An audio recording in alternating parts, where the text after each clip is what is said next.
Good afternoon, everyone. I'm Debbie Hart, the President and CEO of BioNJ. We are just so excited to welcome you to our program today. Our program is entitled Integrating AI and Robotics to Discover New Drugs Faster, brought to you in partnership with BioNJ member Ectos. So extremely timely, AI is part of every conversation these days, reshaping the drug discovery and other landscapes. So we are recording this afternoon's webinar, which will be available tomorrow afternoon on bionj.org. We encourage you to ask questions and engage in today's conversation. We invite you to place your comments and questions in the Q&A box, and we will take them at the end of the session, but folks will see them throughout. So I'm delighted to introduce our experts who, using Ectos' AI-driven platform, will dive into the transformative potential of AI in revolutionizing the drug discovery process. I'd ask you to please welcome the co-founder and chief scientific officer for Ectos, Dr. Quentin Perron, as well as senior scientist and deputy lab head for Ectos, Dr. Franck Tivalian. Good afternoon, gentlemen. The floor is yours. Thank you very much, Debbie. Hi, everyone. We are very happy to be here today to present what we are doing at Ectos with Frank. I hope you see my screen properly. Ectos, first, a few words about Ectos. We are, first of all, we are a team of talented scientists, working in the field of organic chemistry, machine learning, AI, cloud computing, software development, drug development. And we have been created in 2016, and we are now more than 65 people based in Paris, in US, and in Japan. And we are developing technology to transform the way we do medicinal chemistry, drug discovery. And this is really the topic of today, how we use AI and robotics to that extent. So, we have a broad community today to that webinar. So most of you know how it works, maybe, and know this type of scheme, but it's always good to show it again. And you know that finding drugs, it's difficult. It takes a lot of years to identify a target, and a lot of years to find a good molecules, and a lot of years to test that molecules to push it to the market. At Ectos, our focus is here, how we can design novel, new molecules ready to be tested to human. And this is what we're going to describe today, which type of technology we are using to move forward this discovery of new molecules. So what is the discovery of new molecules? For that, we need medicinal chemistry, we need medicinal chemists, we need chemists. And the goal of those chemists is to find a key to a given lock. This lock can be a protein into the body. And if I able to design molecules which enter into that lock, maybe I will influence the behavior of that protein, the behavior of the cell, and I hope I'm going to influence in a good sense to cure a given disease. The difficulty is that we can envisage infinite of possible keys. And the question is, how can I find that keys which enter into that lock? And it's not only entering into a lock, making interaction into that lock, it's also having a certain type of properties, to have, you need, of course, to be active, though this is the goal of being able to enter into the lock, but that molecules need to be novel. Otherwise, you cannot patent this discovery. So novel means patentable. These molecules you can imagine as a chemist, or maybe you can use technology to imagine that molecules need to be synthesizable. Otherwise, having a great idea you cannot make into the lab has no point. Of course, these molecules need to be active, that's really important. So, but highly active, so mean high potency. Needs to be selective because you don't want to have the key which open all the lock of the body. You want to open or to interact with only one given lock for one given pathology. These molecules need to be soluble because we are made of water. need to be permeable because it needs to cross the gut, need to cross the blood-brain barrier, for instance, if you want to target the brain. These molecules need to be stable, at least to stay a certain time into your body, and need to enter into the cell, not get efflux, not toxic, etc., etc. So as you understand, it's like a big Rubik's cube. Each face is one properties, and the goal of the chemist is to solve that Rubik's cubes. And watch each movement of that Rubik's cube is to make a molecules, to synthesize that molecules and to test it, to have some information in order to perform another movement and to test another molecules. As you understand, the chemical space is almost infinite, and each molecules to be synthesized and tested require time and money. So it's very, very difficult and takes a lot of time. So this is how chemists are doing currently. They have molecules with a certain level of activity. I will not comment how to discover that first activity, but let's say that they have different means to find some low active compounds. What the chemist will do is that it will start designing new molecules, so making those Rubik's Cube movements, synthesizing compound, testing those compounds, and at some points, it can end up to molecules with some activity and with some good stability, but still problem on other properties. So it will make again 200 molecules, fixing specificity, solubility, stability, which is good, but now he has lost the activity. So again and again, iteration after iteration, the goal of the chemist is to find that molecules which fix all the endpoints simultaneously. And this iterative process it is called design, make, test cycle. The chemist design a molecule in his head, make the molecule into the lab, and test it into the lab in mice or in vitro. And based on the results, set up another iteration. And this way of doing things is currently very long and very costly.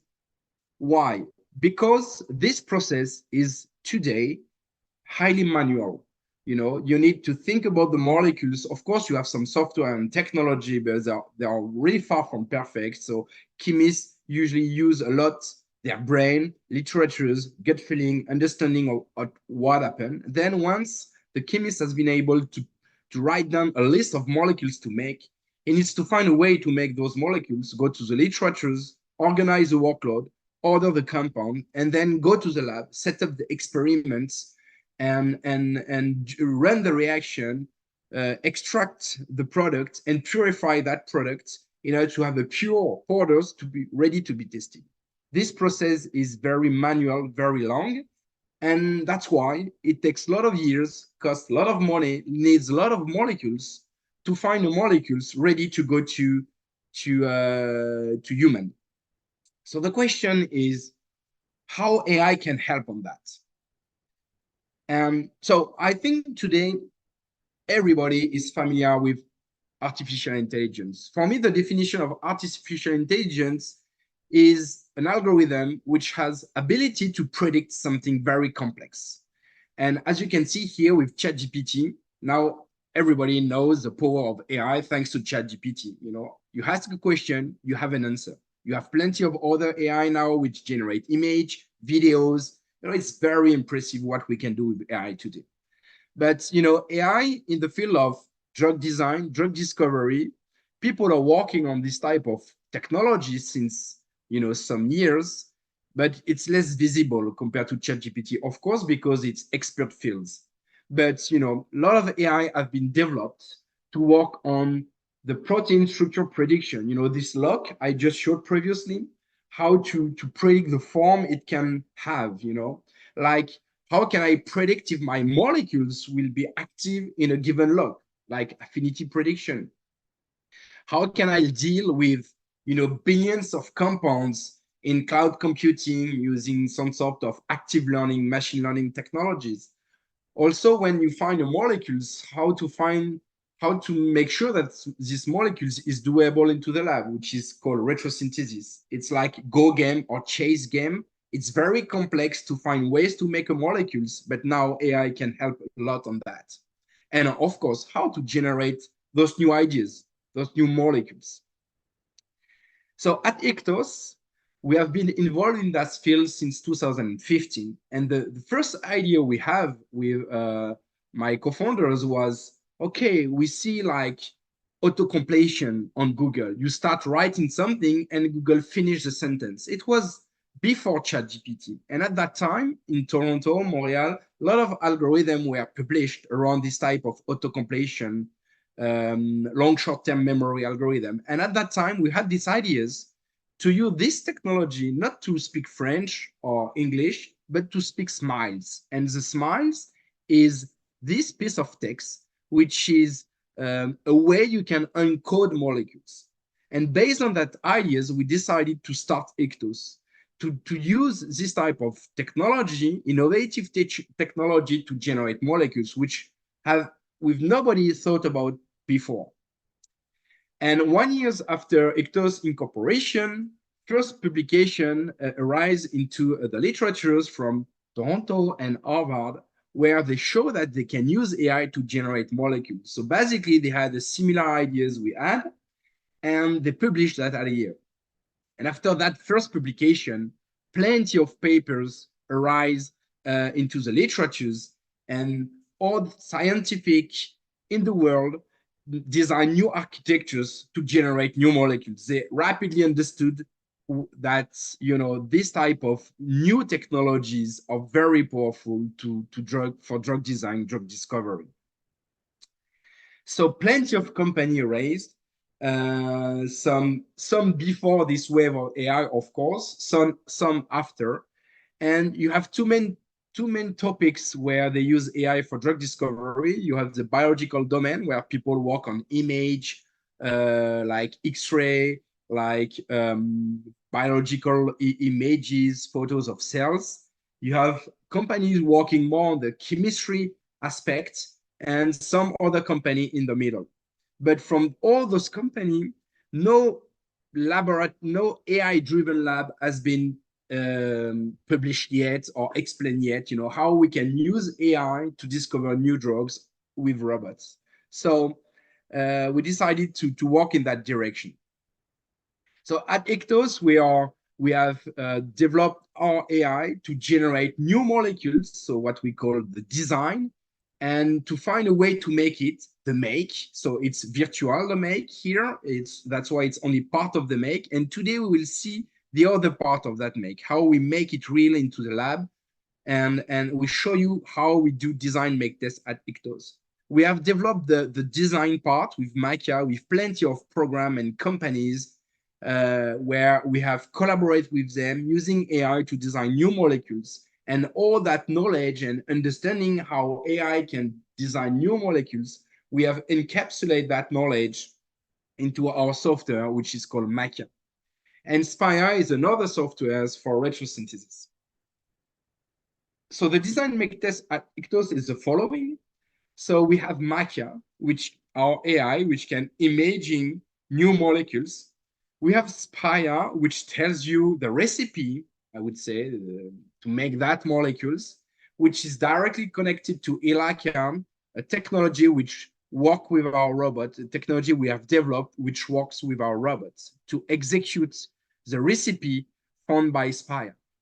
Then those molecules are isolated, purified, analyzed, and tested. And then we feed back this information to the AI, which is going to think about new ideas and again, start a new design make test cycle.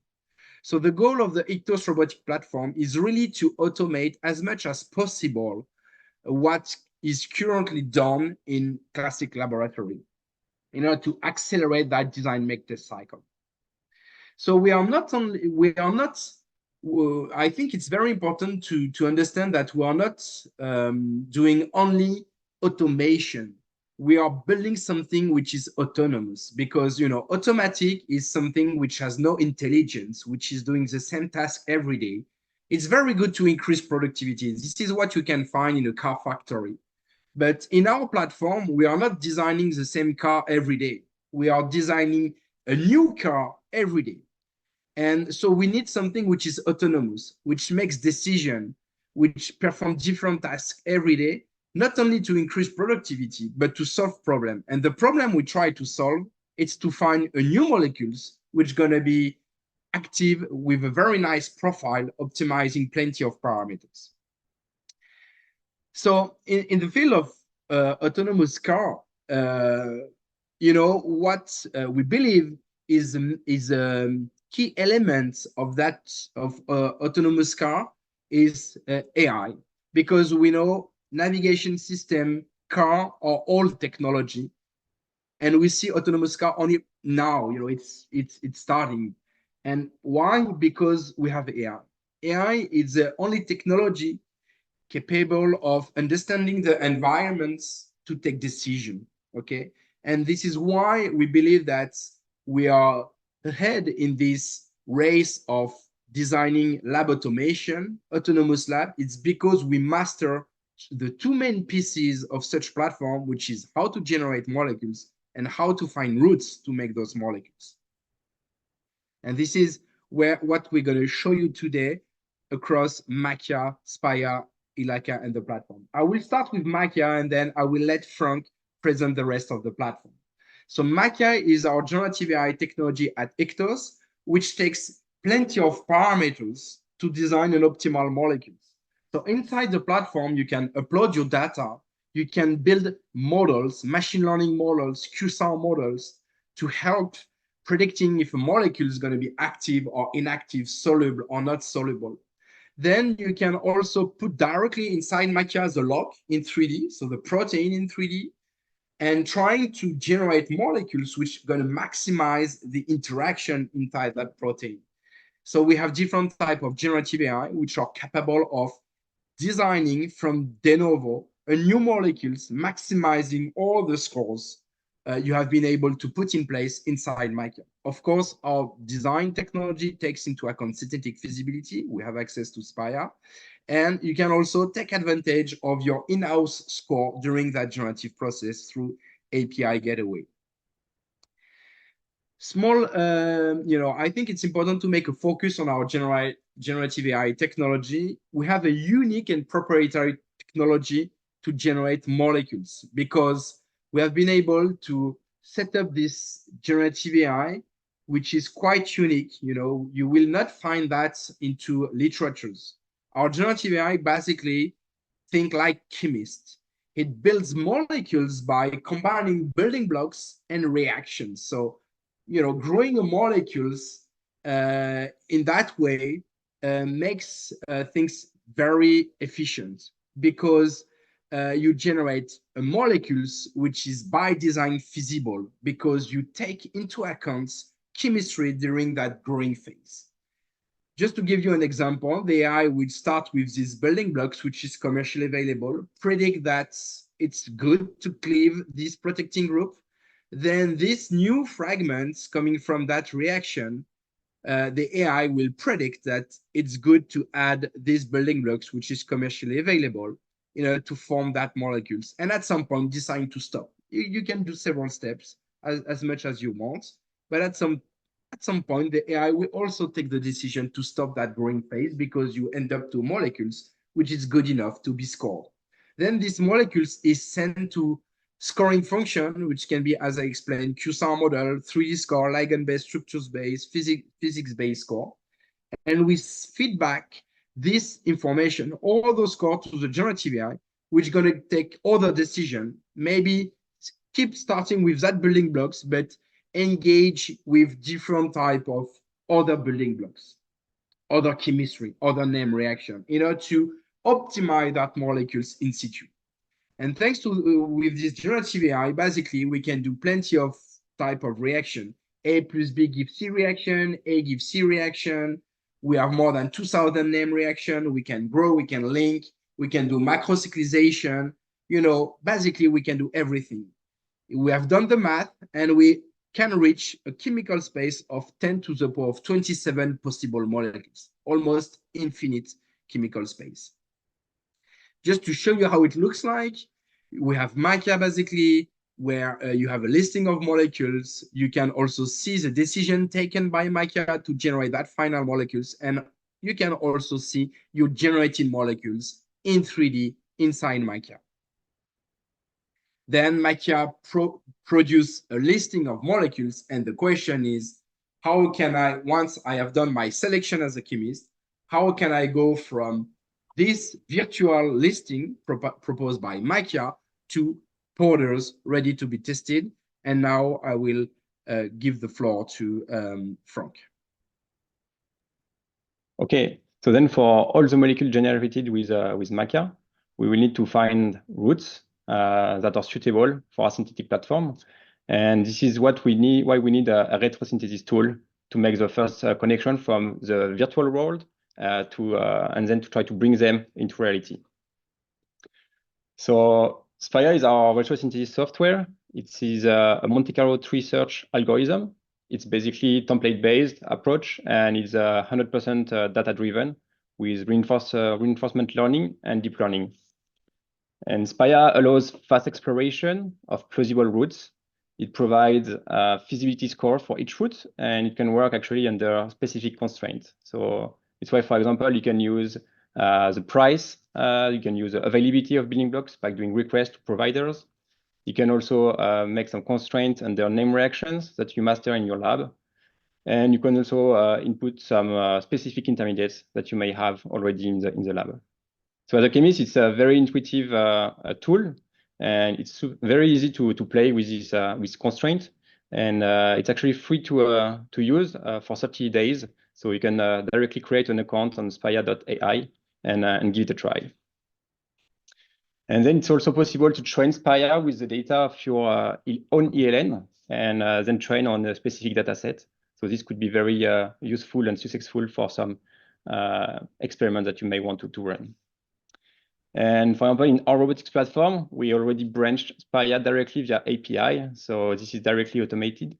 And now we can rapidly have access to retrosynthesis that are applicable for our robotic platform under our constraints without even launching the Spire software.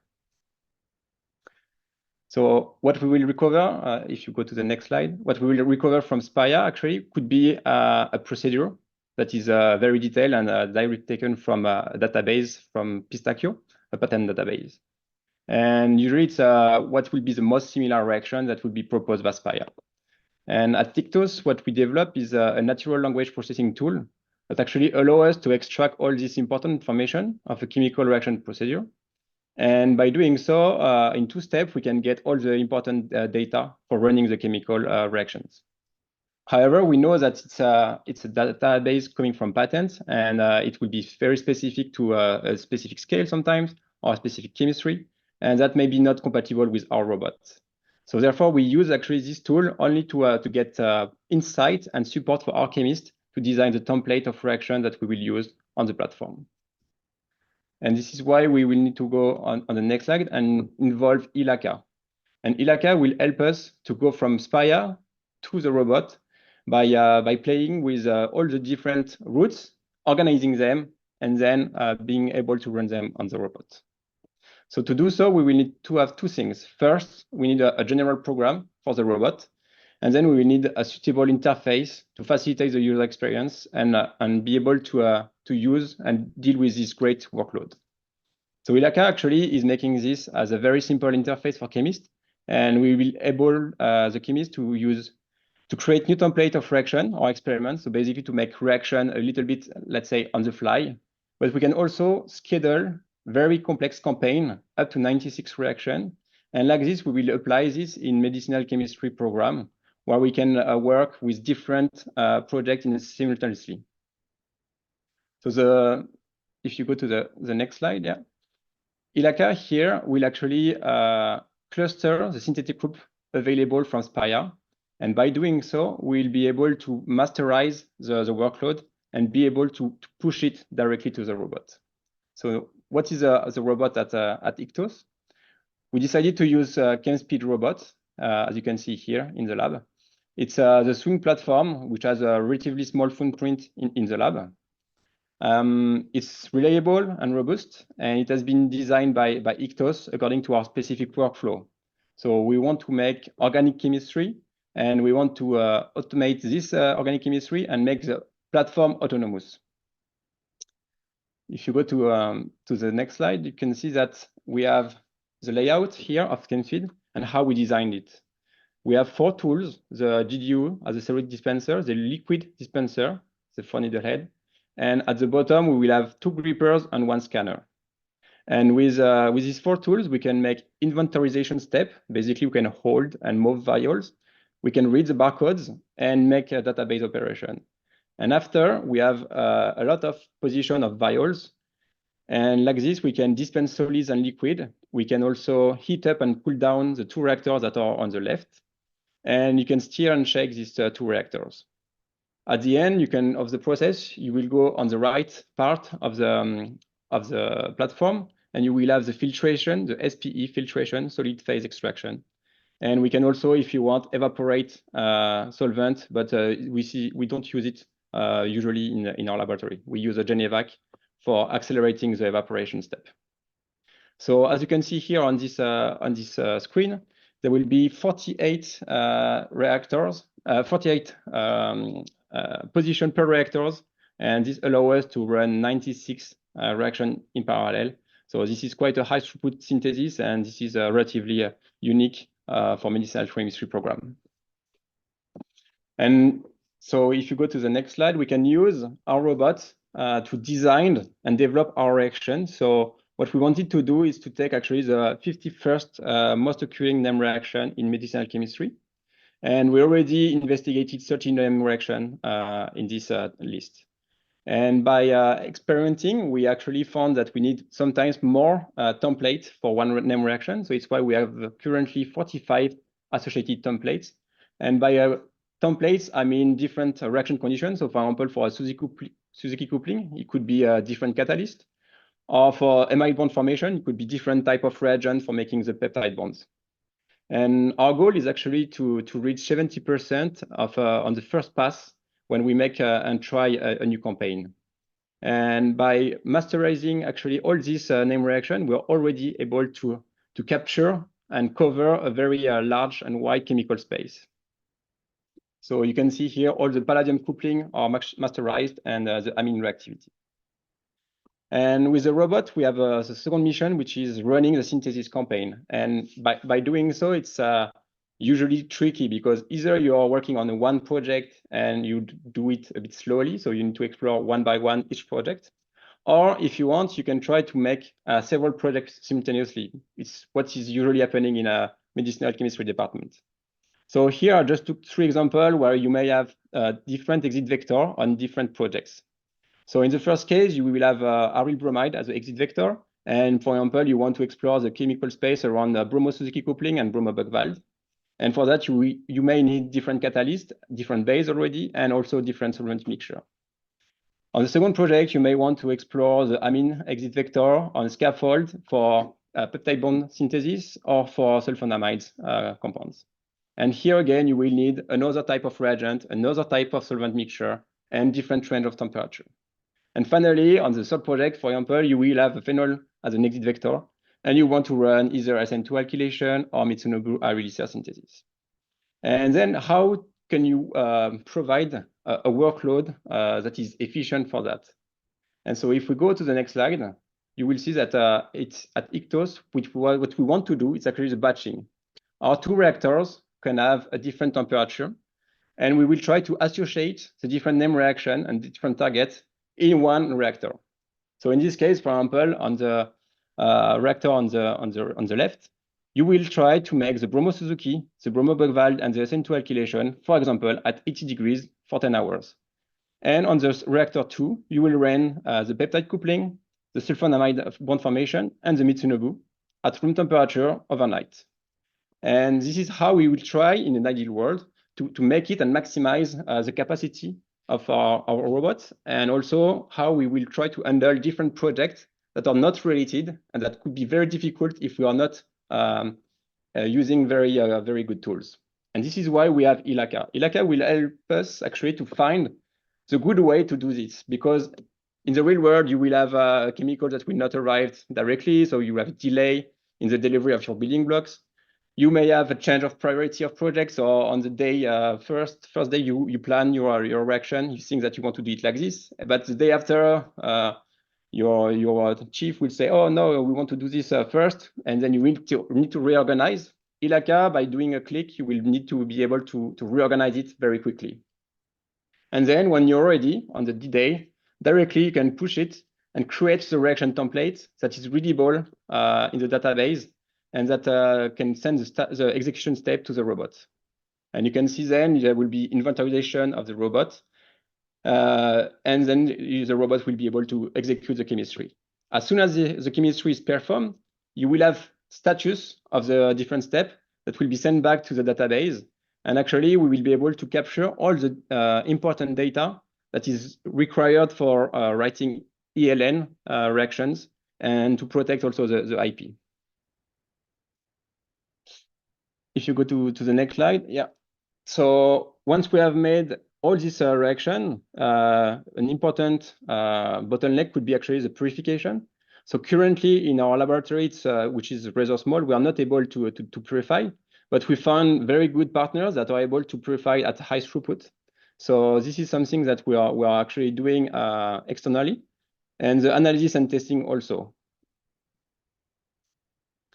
After several DMT cycles, we are able actually to go to a preclinical candidate and to try to fasten this process. Our aim is to actually use the design, use Machia for the design, in few days to be able to have a very good list. But the molecule that we want to do will be specific and more intuitive to try. Then we will use Paya that will take only a few hours to give a retrosynthesis route for each of the molecules. And all these routes will then be organized by Ilaka. Then from Ilaka, we need to order the building block before the reception in the lab. And this may take a bit of time depending on the building block availability. But we are thinking that actually this could take from 1 to 2 weeks, more or less. And then we will have Ilaka processing and clustering all the different routes that has been made on the day. And this will be actually pushed to the robot. And in the robot, we will be able in, let's say, a few days or maybe 1 week to make 1 to 3 steps on the robot. And this is something that we have already tested to telescope reaction up to 3 steps without any big issue. So after a few weeks, then we will be able to get the purified compound, and then we will be able to test them with our CRO as partners. So overall, we think that at Ictos Robotics, 1 robot and 5 chemists operating the robot will be equivalent to about 30 chemists in a classical chemistry team. So this is how we would like to faster the chemical research and chemical synthesis in the drug discovery at Ictos. And I will hand it over to Quentin for the conclusion.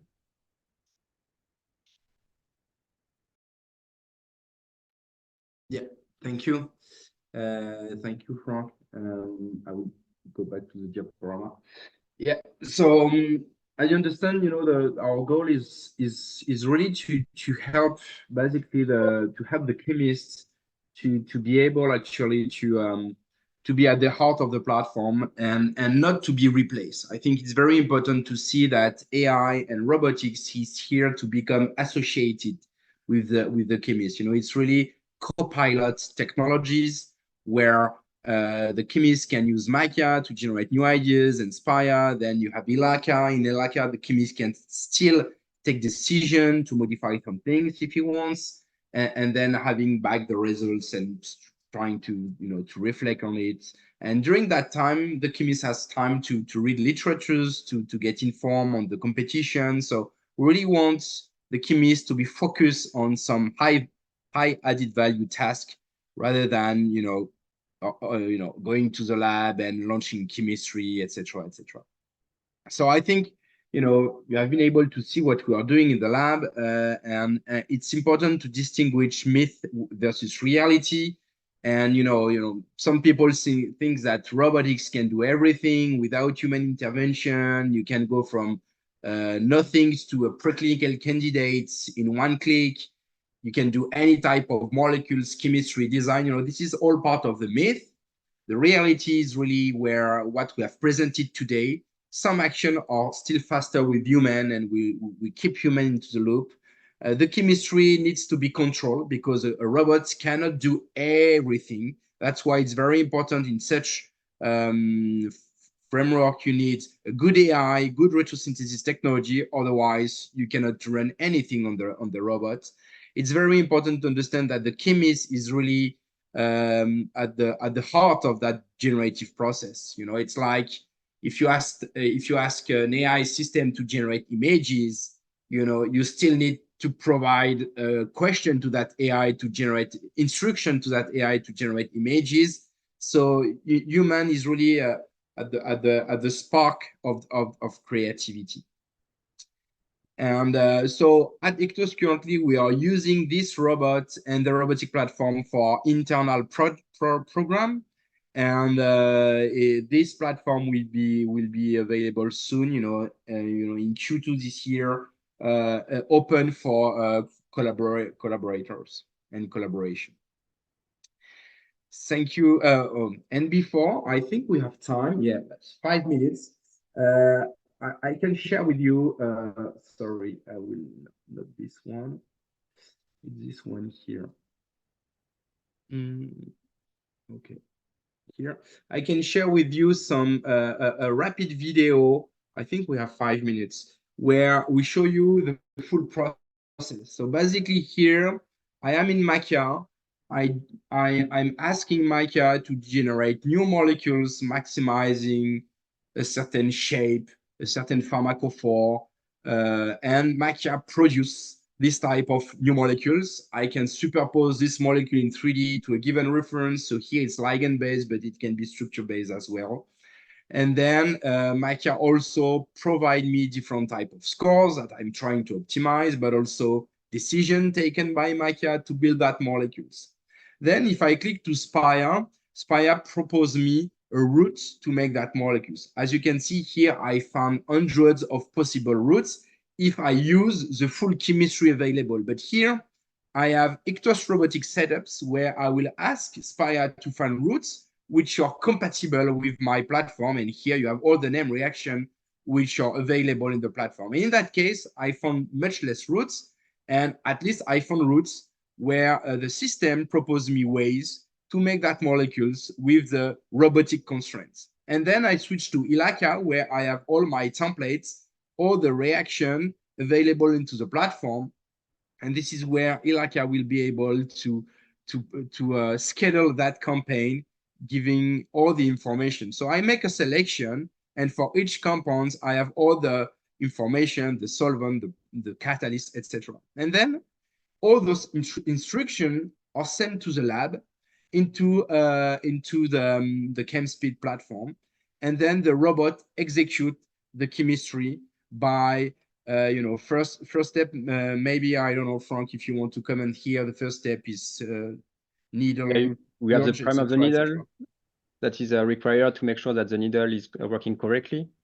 And then we will move for the inventorization. So we'll scan the GGU container. So this is the powder and the balance. So it's how it will be able to dispense. So first we scan all the different positions that would be used for the campaign. And we have a small trick here that is actually checking that the GGU container is suitable for the transfer, because sometimes you have hygroscopic compounds. So like this, we are sure that we will be able to make the dispense correctly during the campaign. And then we can scan the 200 position of building blocks, or at least the number that will be available in the database. So we'll scan the 2 milliliters vials here that are barcoded, as you can see. And this could be rather fast, actually. It's 1D barcoded. We have the option to read 2D barcoded vials also. Then we can scan stock solutions because we have one rack available, so with 24 position of stock solution. In the case we have a specific chemical that is difficult to transfer as a powders. And finally, we will be able to scan the MTP vial that are behind, and that will be for the final product. It's where we will collect them at the end of the process. So everything that comes in and out of the robot will need to be actually barcoded, and it's how we will be able to trace them and track them throughout our workflow. You can see in the middle, there will be here solvent bottles. We have 30 position of solvent bottles here, 60 milliliters per bottles. Then we are able to put some solvent in the building block vial, heat and shake this rack, which has been designed for Ectos. And with this will maximize actually the dissolution of the powder or of the oils that we recover, we get from the building block provider. Then we open the reactors and can start, for example, to put some powders, but the order of addition can be changed depending on the template that we have decided to use. After the powder, for example, we can load the stock solution that has been prepared of the building block. So we'll transfer the building block directly into the reactor. And with the 4-needle head, we can use, for example, 1 needle, but we can go to 4 needles. And something is that we have tried to use now is a 4-needle all in the same time to enhance the speed of the process. So as you can see, when it's using the 4-needle directly, it's pretty efficient. But it's also a very big challenge actually to use the 4-needle head when we are working as we do with some zones that we call dynamic. It's because we have a very general workflow, and due to this generality, we are making every time the construction of the zone for the reaction. Whereas otherwise it will be manually that you will need to create in the software of the robot, recreate your zone and the workflow. As soon as the reactor is loaded, we will close it, and then we can heat and steer for the number of hours that we want. And as I said before, the 2 reactors are independent, so we can run the first batch at a certain temperature for a certain amount of time, and the second batch will be working independently. After that, we will be able to transfer directly from the reactor to the final product vials. And if we want, we can make an extra step with the filtration. And this also will be encoded directly in the template of the reactions. And at the end, we reclose back the reactor to make sure that we are at the initial stage as we started. And then we can recover all the different solution with the crude materials and put it in the Genivac to get a crude oil or a crude solid. So thank you for watching. Thank you. I think this is the end of our presentation. Feel free if you have questions. Thank you both so much. And I have to say there are plenty of questions for you. So if you're up for it, I'm going to start pitching them over to you. Okay. Great. All right. Well, thank you again. So 2 years ago, companies like Exscientia and Recursion Pharmaceuticals made headlines with their AI-designed drugs. And in Silico Medicine had initiated the world's first phase 1 clinical trial for a drug developed entirely through AI. Can you provide insights into the current status and progress of these trials, including any notable achievements or challenges faced along the way?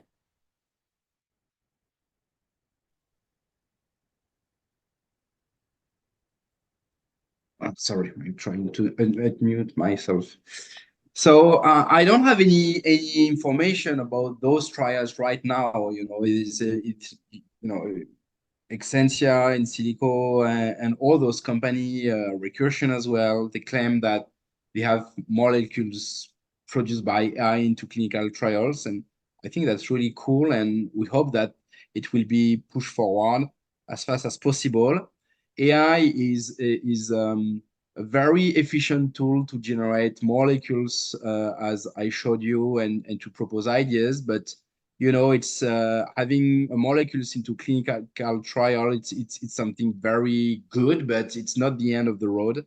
It's human body is very complex, and AI or not AI, you know, being able to pass, you know, phase 1, 2, and 3, it's still very challenging. So I hope it's gonna work for those companies, but there are still a lot of challenge to be faced along those clinical trials for sure. Very good. Thank you, Quentin. Franck, anything you'd like to add? think it was pretty clear. Okay, very good. So next question. Does autonomous systems store information about a molecule which was synthesized in the past for differentiating target drug discovery projects? Okay, so we store in our lab all information related to, does this reaction worked or not? Because the goal is to be able to store this reaction. Right now the lab is for our own project, so we store everything. But in case of collaboration, we never use the data of one client for another client. Each data is for each client. We are not building a platform where we have information from plenty different type of clients and to share that knowledge. No, this is not the case. There is really wall between client and data. Very good. Okay, and Frank again. Yeah, in the lab, it's the same. We are storing all the chemical information that we are producing, and currently it's mainly internal. So as Quentin say, it's we are building our model on that, and it's very selective for us. Very good. Thank you. So can you please comment on the explainability, quality audits, and audit checks available to clients, please? I'm not sure to understand the question.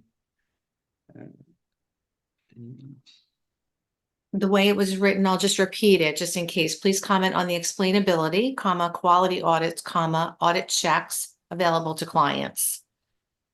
So I'm not sure to understand the question, but I mean, our lab is open. If clients want to work with us, we can provide all the required information for them to understand how the technology is working, how we generate molecules, how we synthesize molecules. So some audit can be can be done for sure. I'm trying to answer to the question, but I'm not sure it's a good answer to that question, but. Well, an invitation to the person who wrote it, if you'd like to further clarify it in the chat, please do. And Frank and Quentin, I'm assuming that it would be okay if we share your contact information if anyone would like to follow up with you, correct? Yeah, definitely. I think I mean we already did some visit in the lab, so we are welcoming any visits. Very good. Okay. So next question, is SPE purification AI ML driven, or it requires inputs from the human chemist, and in parens, choice of cartridge, solvents, volumes of the chosen solvents, etc.? Yeah, that's a really good question, actually. Right now, in the platform, the SPE is pretty, I would say, standard. But in ELACA, the chemist has the possibility to change things, not only the SPE, but also, do you want to rinse that reaction? Do you want to, perform some small modification to the workflow? You can do that. And of course, we save that information. So as long as the chemist is using ELACA, each modification he perform, on top of SPIA proposition is stored to the system, because right now it's the human can do that into ELACA. In the futures, in a vision of autonomous lab, this type of decision will be taken by AI. Yeah. Yeah, exactly. For example, we already embedded in the template that for a palladium coupling, we will have a metal scavenger as a SP cartridge. So yeah, but later it will be more convenient indeed that the selection of the cartridge will be directly made by AI or ML-driven technology. Great, thank you. So is your robot only for chemistry or biology also? Where is the biology screening done, with you or with CROs? And what is your overhead for subcontract to in vitro or in vivo efficacy, PK tox CROs? Okay, so regarding the biology, I think this type of robot can be used for biology. I think ChemSpeed propose solution which is quite versatile. You have plenty of tools and you can assemble them as you wish. So we are using ChemSpeed for chemistry, but for sure ChemSpeed can be used for biology. And right now the biology, as we explained, is done externally with external CROs. We plan in the futures to add purification into the lab, analysis and test, and early admits. But this is for the end of this year, but not right now. Great, thank you. Very quick question. Where are you located? We are located in the south of Paris. Thank you. Okay. From a technical perspective, what are the most demanding aspects of autonomous synthetic organic chemistry? For instance, the handling of solid materials presents a notable difficulty. I'd like to know about comparable challenges you face in your daily operations. So indeed, handling solids is something difficult. So luckily, the ChemSpeed robot with the GDU container and the GDU balance, it's very convenient tool, and it's one of the best on the market for handling solids. So it's actually one of the reasons why we choose with ChemSpeed. So this is the first thing. Then what is the most demanding aspect on autonomous synthetic organic chemistry? I would say actually how to organize all this workload when we have very different chemical reaction. We know that when we are chemists, we like to try to get the highest yield every time. But in our case, we just try to get the molecule, and we are trying to make something that is more general and less specific. And this is a bit difficult when we are trying to make it autonomous. Sometimes you have the feeling that you are letting a little bit the technology driving you, but actually we have always with ILACA the hand on it, so that is pretty good. And finally, on the daily operation, I think sometimes what could be difficult is actually the delivery delay of the chemicals. So when you're expecting a building blocks and that doesn't arrive, and you are postponing your reaction, so that is something that is always difficult to face, and why ILACA actually is a good tool to try to reorganize the workload when you have it. And I think also it's very important to understand that here in our framework, the design is associated to the retrosynthesis and to the robot. So there is no silo where design is in some part of the company and the chemistry from another one. And if you try to build such a platform, you need to have that really, no silo. The design, the retrosynthesis, the robot, the chemistry should be embedded into your generative process. Otherwise, at the end, you will generate molecules not feasible into the platform. And so that's a very important aspect. Okay, great, thank you. So how do you separate IP for internal and client programs? Yeah, so IP is something very important. In one of the slides, we show the database. We have an ELN where we have projects, and each chemistry reaction is in a project inside the ELN. So everything is separated. So we are more or less treating that IP like CROs are doing, with their clients. So with different databases, different ELN and project. Okay. So do you have any regulatory approval, pre-market authorization? So yeah, so we are not doing molecules which are going to be tested after the lab to a human. We are doing research. So we don't need any authorization, any regulatory approval or whatever. We have a lab, and inside a space which is dedicated to run a lab. So we are according to the French law, and I think it's the same in US or other country, you do organic chemistry because you're a company which is doing research in that field. So we have the authorization, but there is no more regulatory approval, like in food or other things where the products of your platform is directly tested either on the field, on human or on. So yeah. Okay. So you touched on this earlier a bit, but can you design both small and large molecules?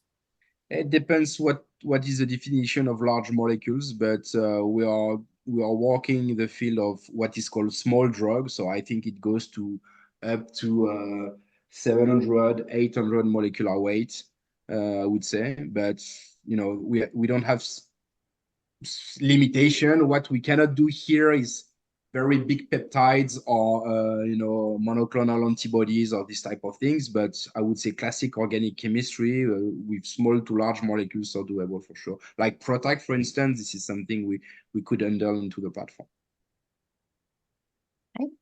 So what education path does someone need to be an AI specialist in drug discovery?